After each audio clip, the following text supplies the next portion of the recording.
All right. Welcome to your eTulay online tutorial program. And welcome as we open the Clase eTulay for the second semester. Hello, you Stastic Tuties.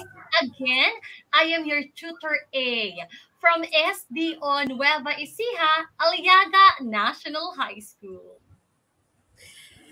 And I am your tutor, Lovable Amor from SDO Nueva Ecija, Bartolome Sangalang National High School. Welcome to Humanities and Social Sciences program.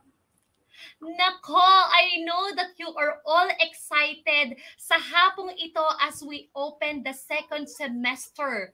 But you know what? I am more excited for Tutor Amor na makakasama natin as our new tutor dito sa DepEd eTulay. Hello, Tutor Amor! Kamusta naman ang iyong pakiramdam? Bilang ikaw ay nasalang na dito sa ating pilot episode this week. Hello, Tutor A. Good afternoon and good afternoon to our learners who are watching out there. I'm so excited because this is my first time na gamitin ang platform na ito para maitulay ang mga dapat nating i-discuss sa ating mga learners. And of course, excited ako kasi makakasama ko ang isa sa pinakabatikan na TV broadcaster and tutor ng DepEd eTulay, none other than you, Tutor A. Nako, meron pang paganon. At ako din po yung nagagalak. But then, of course, Tutor Amor, I believe na marami pang mga bagay na aantayin sa'yo ang mga Youngstastic Tuties. Kaya naniniwala ako na sila ay excited. Maraming salamat sa pagtanggap mo sa napakagandang oportunidad na ito upang makapagtawid tayo o makapagtulay tayo ng edukasyon sa ating mga mag-aaral. And with that, Tutor Amor, gusto rin nating pasalamatan ang ating napaka-sweet at napaka-loving na director, si Mami Joy. Thank you so much, Mami Joy, for your guidance sa amin ni Tutor Amor this afternoon. Yes. Tutor Amor, batiin din natin yung mga nanonood sa atin ngayong hapon. Talaga namang merong mga nanonood na 7,000 viewers. Wow! Yes. Napakadami ng ating viewers, ma. Okay po. Isa nga dito ay ang aking, estudyante ng Bartolome Sangalang National High School, Mr. Rodolfo Kinan Granadoso. Hello, Mr. Rodolfo. Hello! Ayan. Nako, naniniwala ako, Tutor Amor, na mamaya lang ay makakasama natin ang iba pa nating mga Youngstastic Tuties. Kaya naman sa mga sumusubaybay po sa atin sa hapon na ito, please invite them by mentioning their name on the comment section at magsama-sama po tayo sa hapong ito as we give you the course offering that we have for this afternoon: community engagement, solidarity, and citizenship. Samahan niyo po kami sa buong semestre ni Tutor Amor para pag-usapan ang napaka-interesting at napaka-timely and relevant na subject na ito. Tama ba ako, Tutor Amor? Dahil as we believe that today, it's very important for our young people to become more engaged personally sa lahat ng mga kaganapang nangyayari sa kanilang komunidad, sa kanilang kapaligiran. At napakahalagang bagay na mas pag-ibayuhin. Wow, ang lalim naman yata nun. O mas patibayin natin ang espiritu ng pagiging makabayan sa kanila dahil bilang mga Pilipino, sila ang sinasabi nating pag-asa ng ating bayan, ang ating mga kabataan. So therefore, we believe that as you join us to this new journey in community engagement, solidarity, and citizenship, you will learn a lot about your communities on how you can personally involve and give yourself for the progress and development of the community where you live in. Yes, correct, Tutor A. And likewise, ang subject nito, community engagement, solidarity, and citizenship, entails the understanding of our very own community itself. So, binibigyan tayo ng pagkakataon or tuturuan tayo kung paano, alam naman na natin ito, but it gives us the idea of becoming more involved in our society from day-to-day process. And that's correct. And with that, Tutor Amor, alam ko, ready na ang ating mga Youngstastic Tuties sa hapong ito. Kung kayo ay handa na, pwede bang paki-click nyo naman yung heart button or yung heart react natin dito sa ating live chat. Kung kayo ay handa na, pusuan nyo naman kami ngayong hapong ito. Kahit na tapos na ang February 14, ito pa rin buwan na ito ay ipagdiwang natin ang araw ng ang buwan ng pag-ibig. Tama ba ako? So I believe they are excited as we start Tutor Amor yung Sasik Cuties. For this episode, we will be talking about the first module in CESC entitled The Concept of Community, Community Action, and Dynamics in Social Sciences. And of course, bago tayo mag-proceed sa ating mga talakayan, do not forget to always subscribe at palagi manatili nating panoorin ang ating mga episodes ng Community Engagement, Solidarity, and Citizenship every Thursday from 4 p.m. to 4:40 p.m. At kasama ko dyan si ating Tutor A. Yay! As we start yung Sasik Cuties, let's have first an activity for us to be able to assess if you have a prior knowledge already about the topic or about the lessons that we will be talking about later on. And for our activity, for the directions, what are the meanings you can associate with the word community? Share your answer on the comment section. So can you share to us the ideas, the thoughts that you have when you hear the word community? Ano bang ibig sabihin nito? Ano bang pakahulugan ninyo sa salitang komunidad or sa Ingles ay community? If you have your answers, nako, wag ka nang mag-atubili, i-comment mo na yan sa ating comment section. Alright. Ako, Tutor Amor, habang sigurong nag-aantay tayo ng mga ilang kasagutan, batiin natin ang ating mga school principals, no, sa ating school. Yes naman. Binabati ko po mula sa Aliaga National High School si Sir Pablito Manyalong, ang aming school principal 4, and of course, my assistant school principal 2, Madam Rizalyn B. Corpus. Magandang hapon po sa inyo at sa lahat ng mga gurong nanonood mula sa Aliaga National High School. And of course, I'd like to take this opportunity para batiin ang aming masisipag na mga school principal at assistant school principal. Our school principal 4, Ma'am Evelyn S. Reyes, and our assistant school principal 2, Ma'am Perla Romano. Hello po sa inyo lahat. Ayan, Tutor Amor, nakakita na ako ng ilang mga kasagutan sa ating comment section. Sino-sino po kaya sila?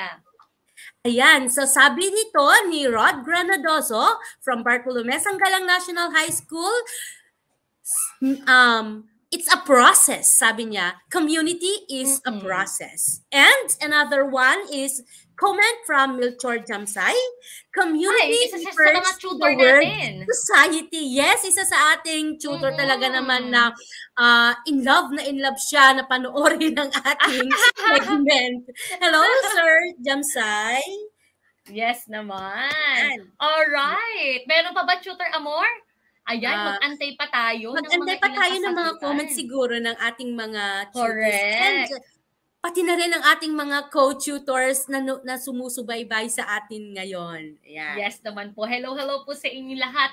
And all of those answers are correct, Tutor Amor. And we will later on discuss it deeper, the meaning of community as we proceed to our lessons for this afternoon. Maraming salamat sa pagbabahagi ng inyong kasagutan. And as we start, let's establish the objectives for today's episode. Tutor Amor?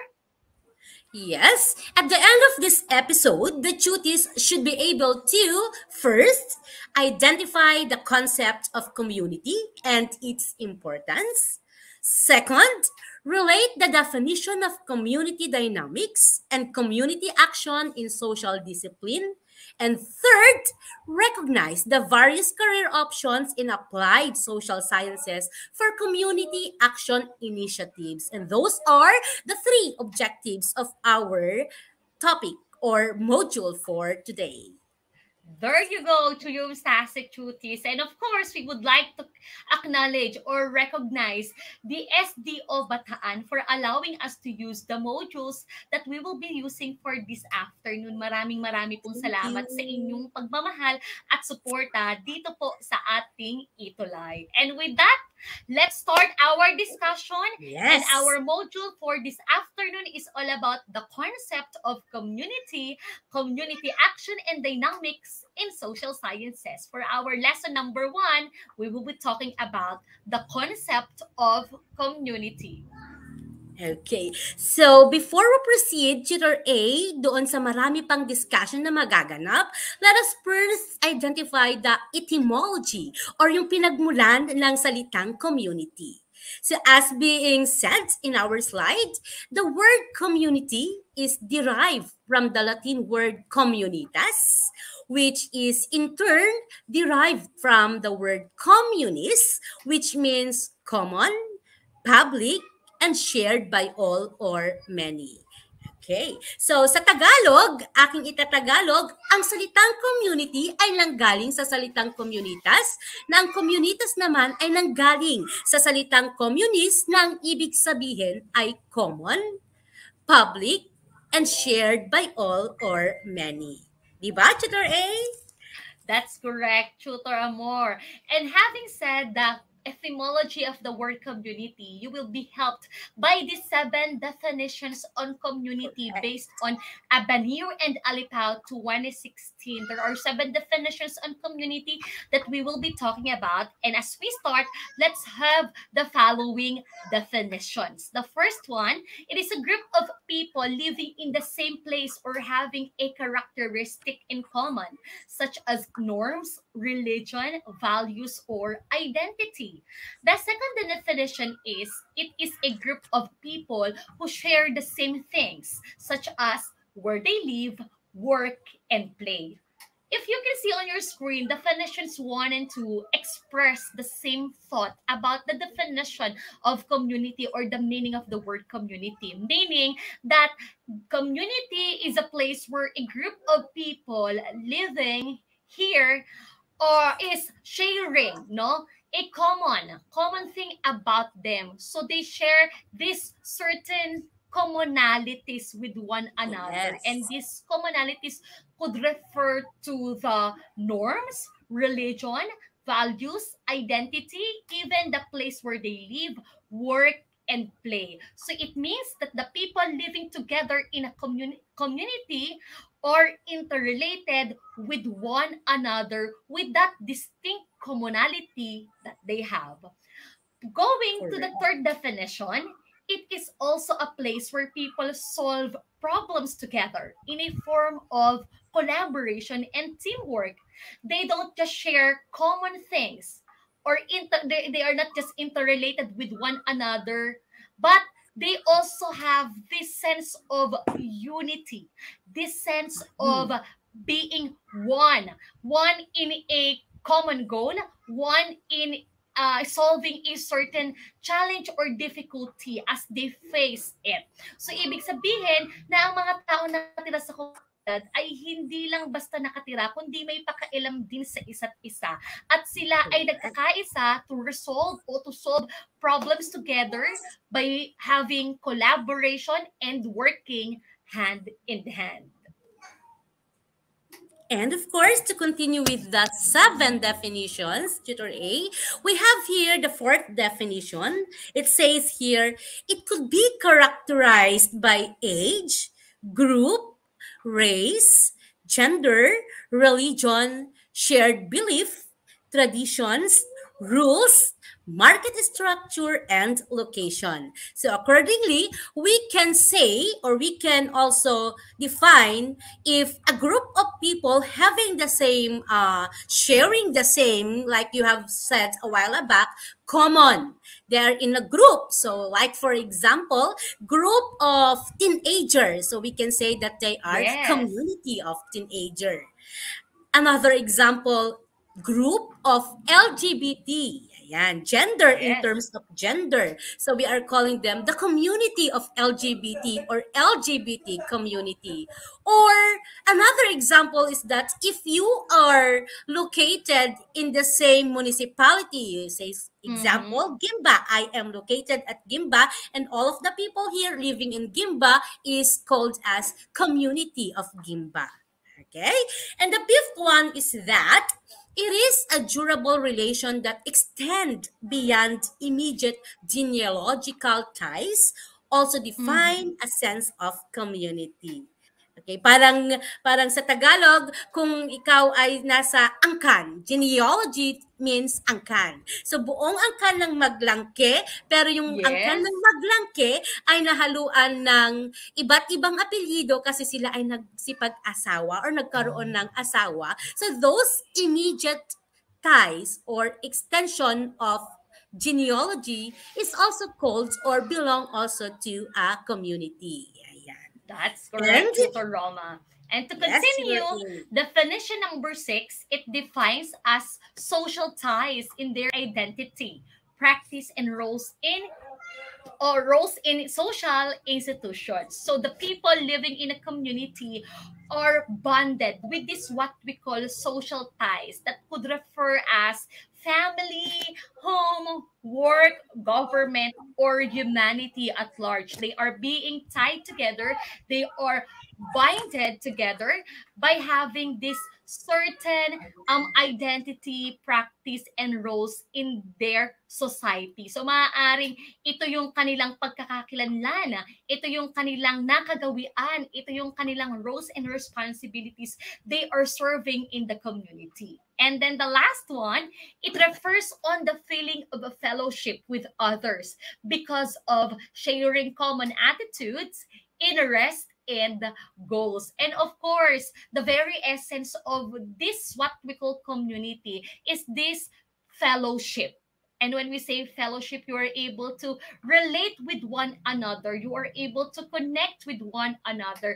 And you are able to celebrate together. And of course, kung makikita natin ang isang community ay nagsasama-sama, nagtutulong-tulong at naipapakita ang pagmamalasakitan, ang bawat barangay o komunidad na ating kinabibilangan ay magkakaroon ng paglago at progreso. So those are the 7 definitions of the word community according to Albenir and Alipao 2016. But then, yung Tastic Tutis, the question is, ano yun, Tutor Amor? The question is, why do we need to study the concept of community? Bakit nga ba, Tutor A? Let's find out. Okay, so the first one is that it aims to enhance your sense of shared identity. So when we say shared of identity, dear tuties, this is somehow belonging to a group of people who view each others as member of the group. Parang ikaw, kinikilala kong miyembro ng grupong ito at ako ay kinikilala mong miyembro ng grupong ito. And in colloquial term, we are calling it as we-ness. Ayan. Sa Tagalog, ito yung tinatawag nating pakikipagkapwa. Ayan. And the willingness to contribute to pursuit or to the pursuit of the common good of the community. You know what, guys? Tutor A, when I say willingness, pumapasok dyan yung salitang voluntariness. Ayan. Yes, halimbawa, sa isang community, sabi ni barangay captain, kailangan nating dagdagan ng mga puno sa ating barangay. So the common good is ang pagdadagdag ng puno or dagdagan ang puno sa ating barangay. And then pagtatanim ng puno. Yes, tree planting, should I say. So yes, so bilang isang mamamayan, ikaw ay magprepresenta because you are willing to contribute in the pursuit of the common good of the community. Ang tawag naman dyan, Tutor A, sa colloquial term or sa Tagalog term, ito yung pakikiisa. Correct. At pakikibahagi. Ang ganda nun, Tutor Amor. The second reason why we need to study the concept community is that it enables you to integrate applied social sciences in solving social problems and issues into community action initiatives. When we say applied social sciences, it is the study of the society we live in and the relationships people have within the society. So, bilang isang mamamayan o bilang isang naninirahan sa inyong barangay, it's very important na maunawaan natin kung ano ba ang mayroon sa ating komunidad. Kung ito ba ay binubuo ng gaano kadaming tao, anong klaseng pamumuhay at anong pinagkakabuhayan na mayroon tayo. At the same time, nakikita rin natin yung pagpapahalaga sa relasyon ng bawat mamamayang nakatira dito. And we call that as applied social sciences. And when we are Correct. able to learn the meaning of these applied social sciences, we will be able to solve any social problems that we encounter. At alam natin na iba't ibang klase ang mga social problems na ating kinakaharap sa panahon ng ngayon. Katulad na lamang ng kawalan ng trabaho, maaari din naman ang pagkagutom, o kaya naman ay ang kahirapan. At ito naman ay magiging ang tuntungan din natin bilang mga mamamayan upang mag-isip, upang magplano sa kung paano ba natin masusolusyonan ang lahat ng mga bagay na ito. And we call that as community action initiative. So kung sabi ni Tutor Amor, ay meron tayong tinatawag na pakikiisa or pakikibahagi. Pag sinabi natin initiatives is that ikaw ang nangunguna, ikaw ang nagpapakita ng intensyon na ang lahat ng mga bagay na ito ay masolusyonan upang inyong komunidad ay maging progresibo. Tama, Tutor A. And the last but not the least is that it gives you a holistic perspective in which socialization, collaboration, and camaraderie are vital in improving the quality of life in the community. So there you go, Tutor A. Accordingly, if we understand fully, wholly, or entirely the perspective of socialization, pakikihalubilo, collaboration, pakikipagtulungan, and camaraderie, pakikipagkaibigan, we will then know how to improve the quality of life in our community. Kasi kapag alam po natin kung paano natin totoo na ia-apply ang tatlong nabanggit, the collaboration, socialization, and camaraderie, matututo tayo or we will learn now how to improve the quality of life, not only you, but of course, involved dito yung mga tao na nakakasalamuha mo, natutulungan mo, at nagiging kaibigan mo. Yan. That's so correct. Those are the 3 reasons, Tutor A, why we need to study the concepts of community. And that ends our lesson 1. Ang bilis, Yes Tutor A. naman, di ba? Lesson 1. And for our second lesson, Tutor A, ano nga ba ang makikita or matututunan natin sa ating second lesson? For our lesson 2, let's talk about the different perspectives of community. After discussing the definitions of community and the reasons why we need to study this concept, let's now take a look of the different perspectives of community according to the different authors that you have on your module. And let's begin with the first one, the perspective of community as a social science. All right. When we say social science, we define it as the study of the society and the manner in which the people behave and influence the world around us. So we perceive the community in a social science perspective wherein we determine the behavior, okay, or the manner on how people live in a certain community. Of course, they might uphold different cultures, or sa madaling salita, ang iyong barangay ay maaari namang mayroong distinct and unique culture na pinangangalagaan, at kami din naman ay mayroong tradisyon na patuloy na kinikip. And with that, we are able to learn on how we influence one another with the traditions, with the practices that we uphold, and at the same time with the manner and behavior, or this what we call the way we live in our community. So that is the first perspective of the community as a social science perspective. What about the second one, Tutor Amor? community as an applied social science.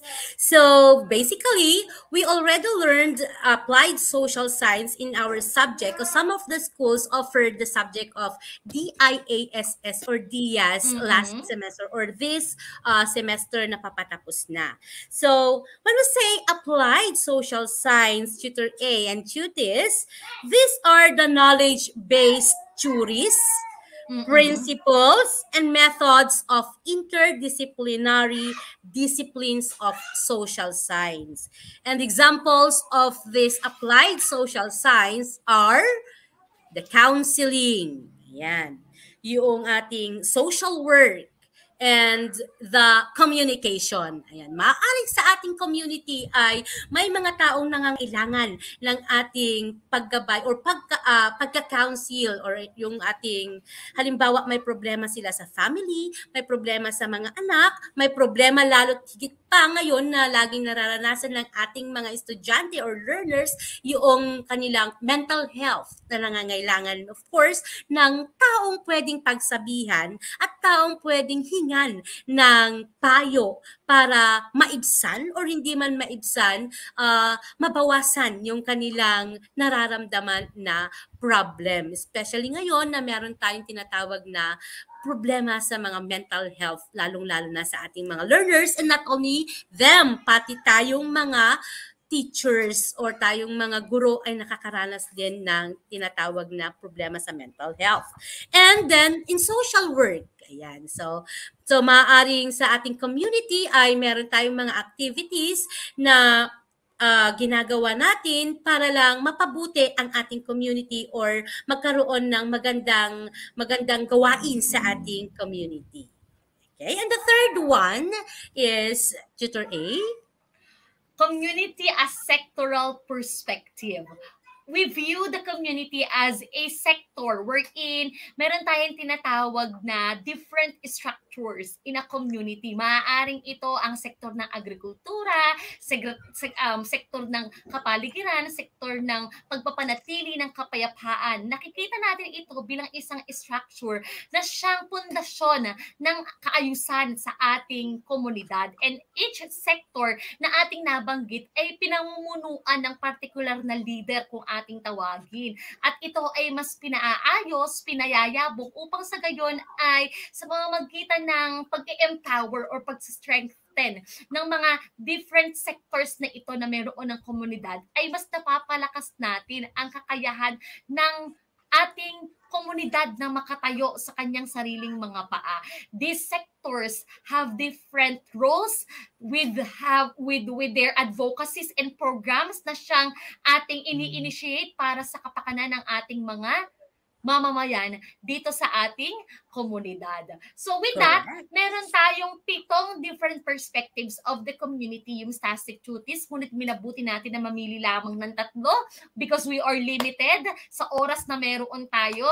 Kaya naman, having said those 3 different perspectives on the community, we believe that you were able to deepen your knowledge and understanding about the concept community. And that ends our lesson number 2 for today's episode. Now, it's all about to go to the 3rd lesson. Ano nga ba ang lesson number 3 natin, Tutor Amor? Okay, so, but before we proceed in our topic, lesson number 3, community dynamics in social science, there are lots of comments that I can see in our comment section. Sabi dito, nagtataas si Enrico Dalupan. Sabi ni Marilyn Armeldez, good day po, watching here, Las Piñas City North Elementary School, Vergonville. Hello po. Hello po sa Las Piñas City North Elementary School.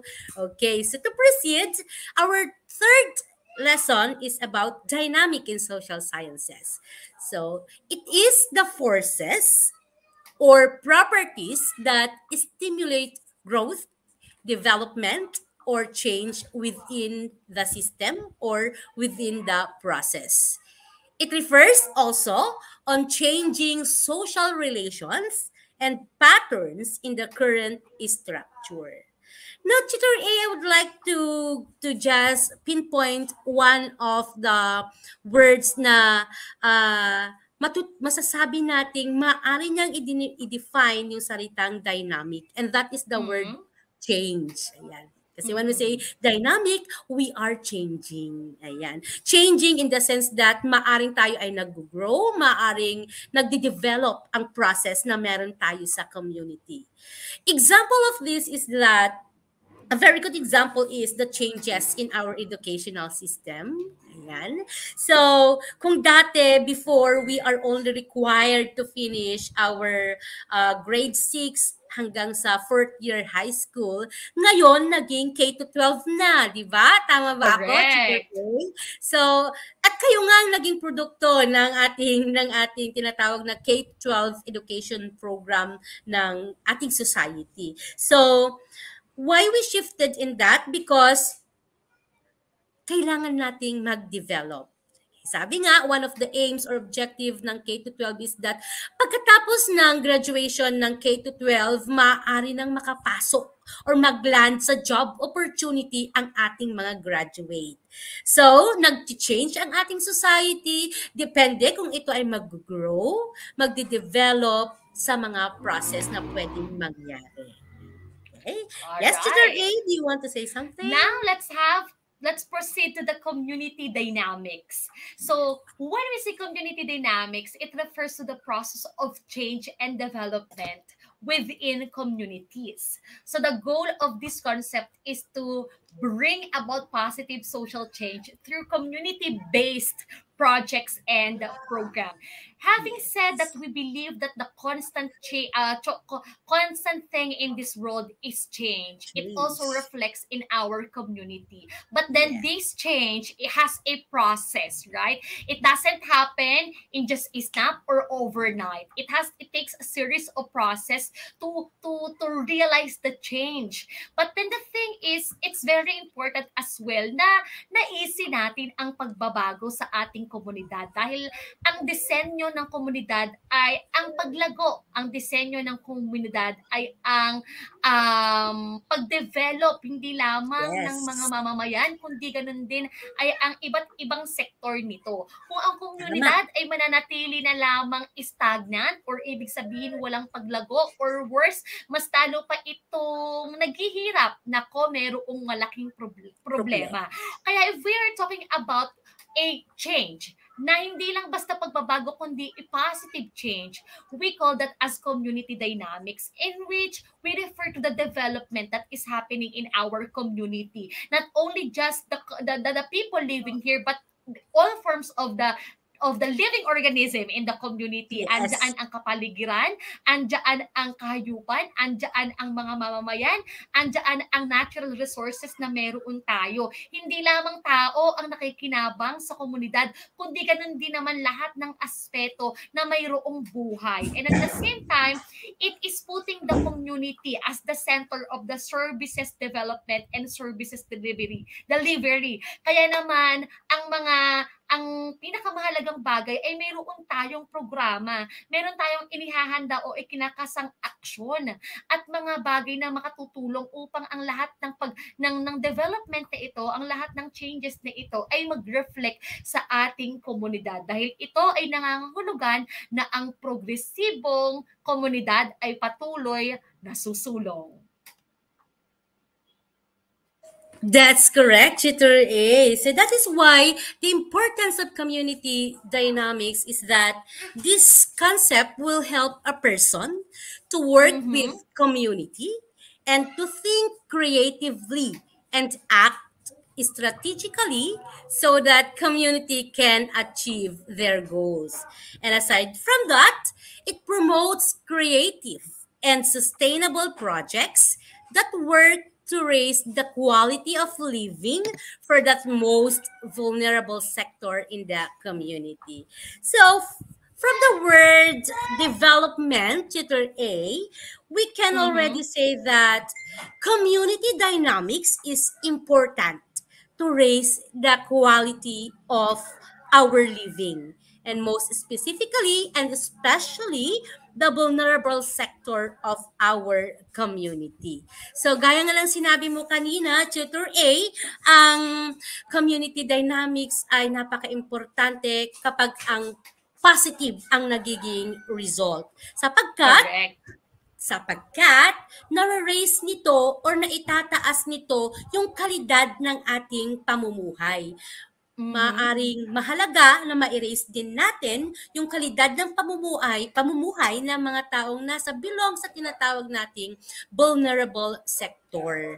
Ayan, katulad ng mga mahihirap, ayan, mga magsasaka na patuloy na naghihirap, paano kaya ang gagawin ng ating mga involved na tao na pwedeng gumawa ng paraan?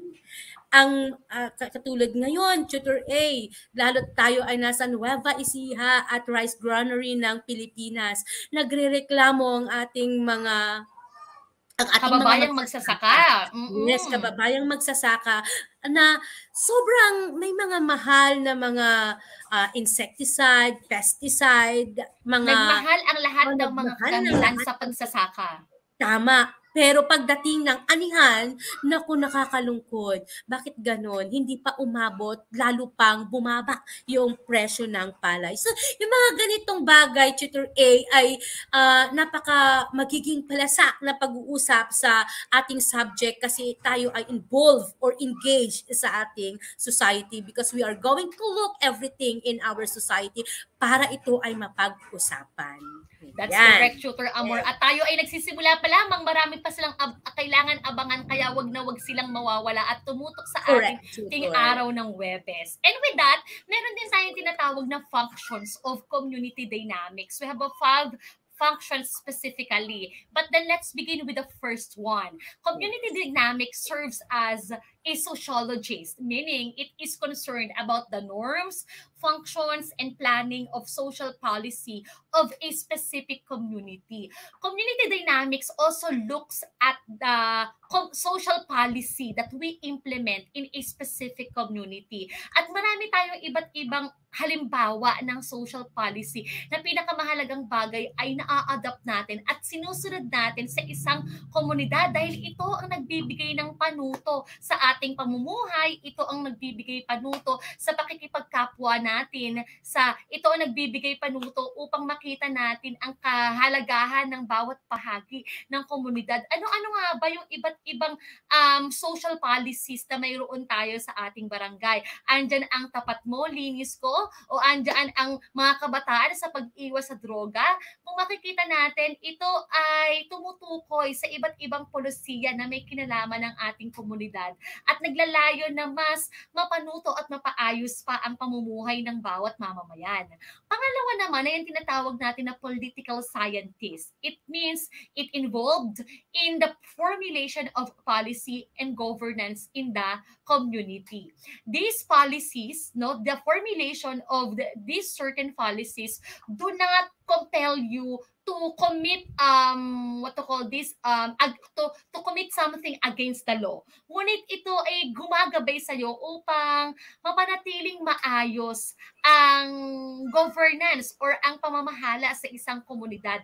Dahil imagine kung wala tayong political na polisiya o wala tayong mga panuntunan, mga kautusan na nag-govern sa isang community, hindi siguro natin mapapanatili ang kapayapaan sa isang komunidad at magiging malaya ang mga tao sa paggawa ng mga bagay na kanilang naisin. So with these certain functions, these govern, These govern the peace, this govern the security of every single person living in a community. And aside from this two, meron pa tayong tatlo. Ano po yun, Tutor Roma? Yes, to continue with, third is that economist.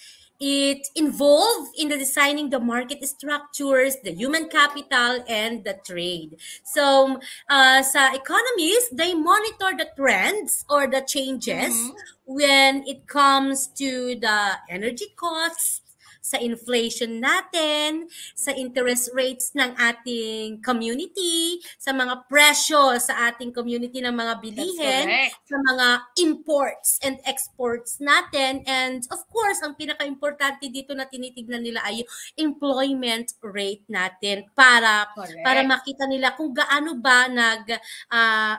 ba nagiging mabuti or paano nagiging mabuti ang kabuhayan or ang buhay, estado ng buhay ng isang tao sa isang mamamayan. Okay? At the pang-apat or the fourth is the anthropologist, which examines biological, archaeological, linguistic, or socio-cultural traditions in the community. So as we all know, ang mga anthropologists, sila yung in charge doon sa pag-examine, pag-analyze, pagtitest, pagkukumpare ng iba't ibang kultura or different cultures, kung ito ba ay nag-grow, kung ito ba ay nagde-develop, and of course, yung interaction ng bawat isa or interaction ng isang tao sa another person or interaction ng isa't isa.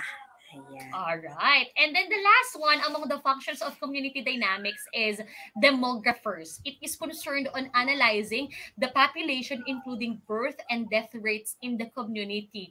So from the term itself, no, we are talking about the statistics. We are talking about the number of people living in a community, including the birth, the ones na pinanganak at ganun din yung death rates na meron tayo. And yes. Specifically dito sa Pilipinas, ilang populasyon na ba ang meron tayo? Bagamat sabi natin hindi ganun kalaki ang bansang Pilipinas, but did you know that we already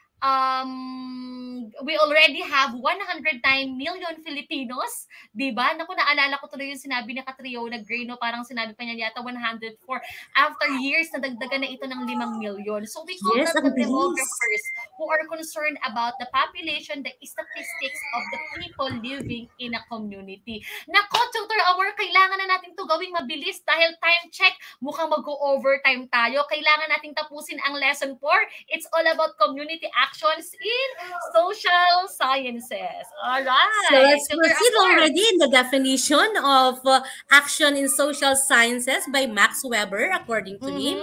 Max Weber is a renowned, kilalang sociologist na nag-emphasize sa mga actions ng ating society.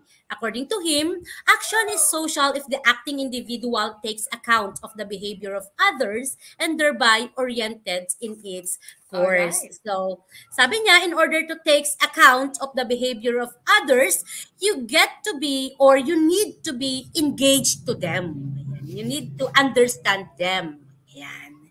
So, next slide, Tutor A.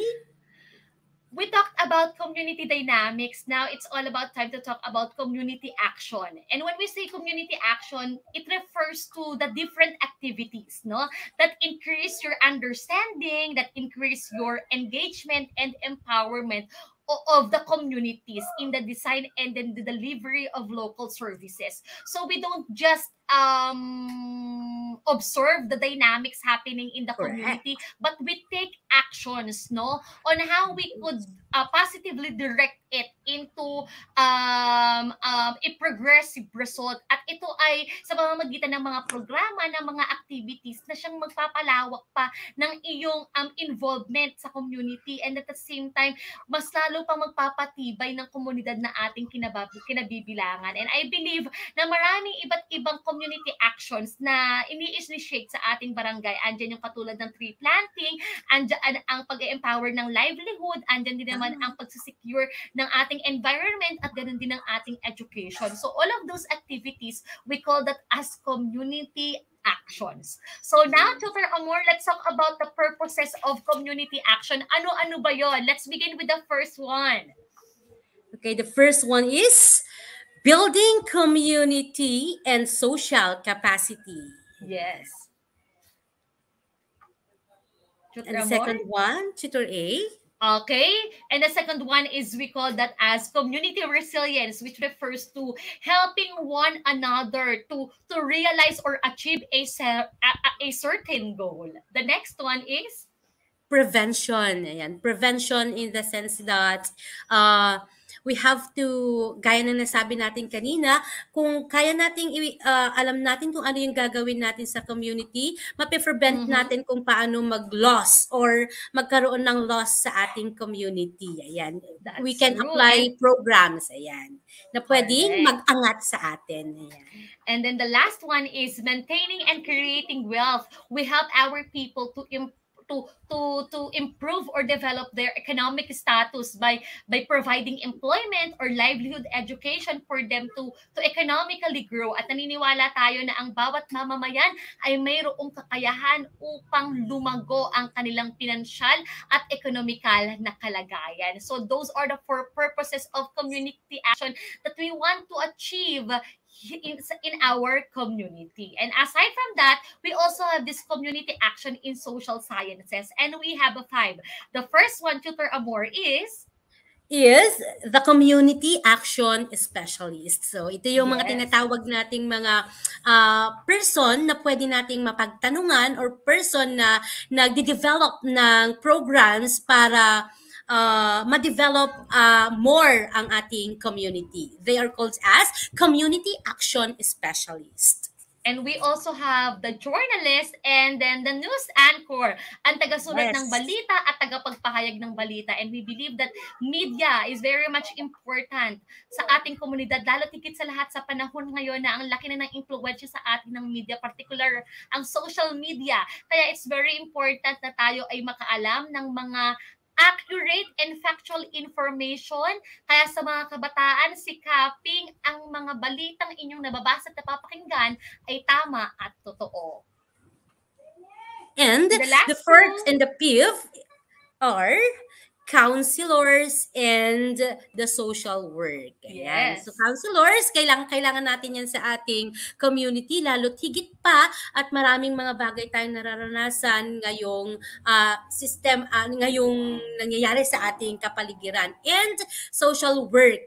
Ngayon, share ko lang kasi sa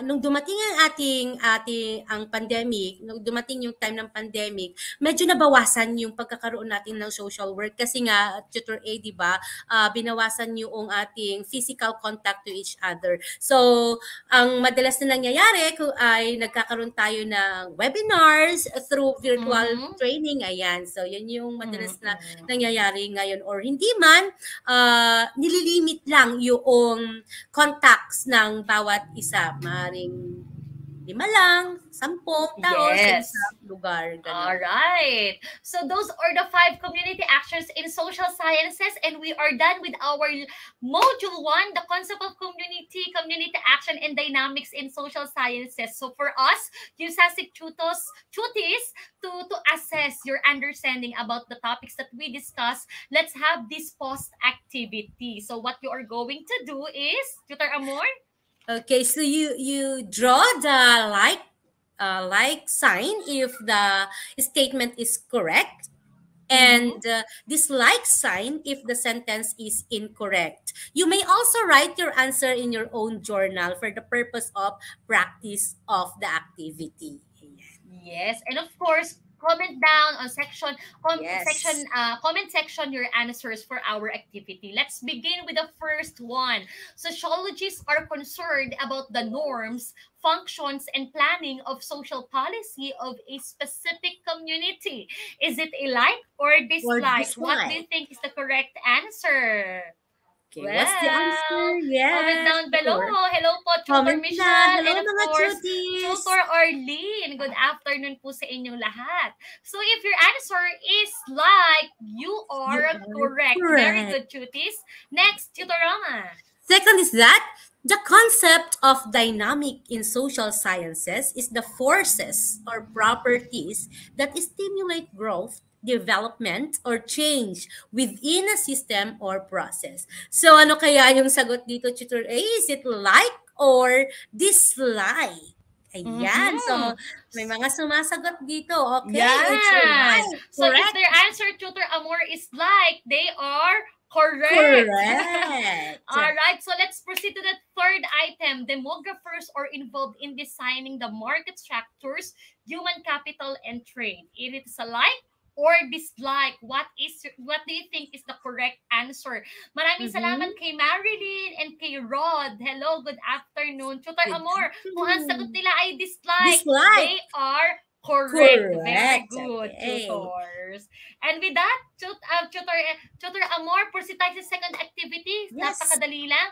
Carefully read the following items and choose the letter of the correct answer. Let's have the fourth item. Tutor Amor. Okay. So the fourth item is that it involves people giving their time and other resources for the common good in a range of forms from volunteering to community-owned services and peer networks to community organizing.